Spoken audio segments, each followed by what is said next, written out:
In this video, you'll learn how to make your chorus chords properly stand out from those boring template style progressions. So put the kettle on and we'll meet you back in the studio.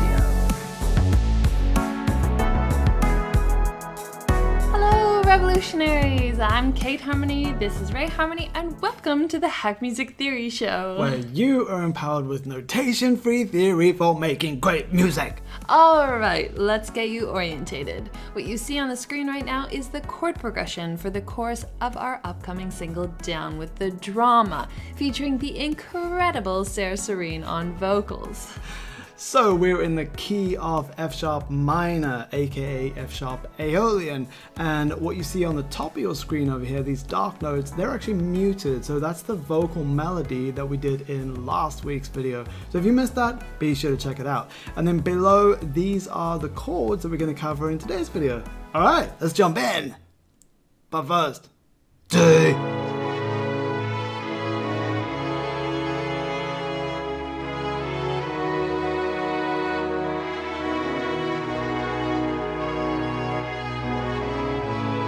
Hack 1. Change the changes.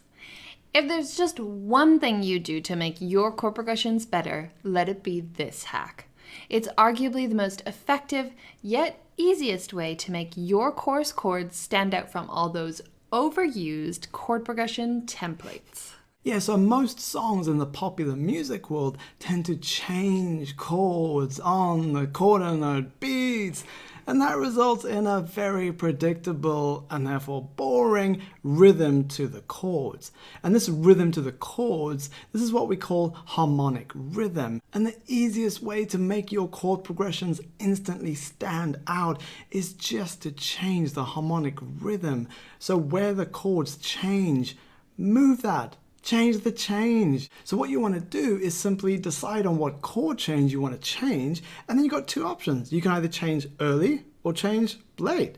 And we've chosen this chord change over here, and you can see how the chord change happens right in the middle of those two quarter note beats. So the listener is going to be expecting the chord change on the third beat. I'll show you like this. So this is what the listeners are going to be expecting.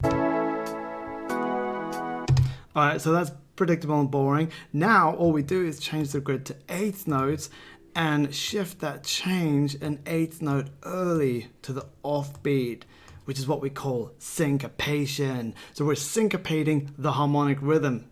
Tell that to your friends at the next party. Yeah, sound proper fancy. Alright, so this is what you get now.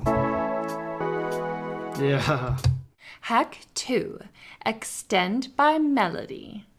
As you probably know, triads, like F sharp minor, are the simplest type of chord because they contain only 3 notes, and extended chords, like F sharp minor 7, are more complex because they contain 4 notes or even more, like F sharp minor 9. Now, most songwriters and producers approach extended chords as block chords, which means they think of each chord as one thing.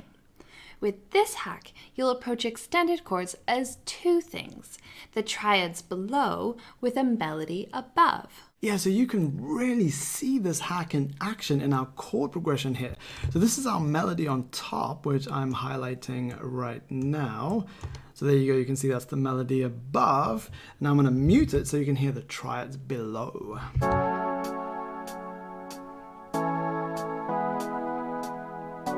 Alright, and so on. Really beautiful, but really simple. So when we add the melody on top, let me unmute it now, we get this. Alright, way more interesting. So let's just take that first chord as our example here. So we've got F sharp minor triad here, which is the root triad of the whole key. So we've got F sharp, A, C sharp, and then what we did is we started our melody on that lovely floaty 2, which is the G sharp. So this actually gives us an F sharp minor add 9 extended chord. So then what we do is we take that 9, the 2, down to the root. So now we're actually just doubling the root of the chord. And with that, we're done. And remember, if you like our YouTube hacks, you'll love our exclusive hacks over revolutionharmony.com. Thanks for watching, and we'll see you next week for the bass line. Enjoy the final playthrough.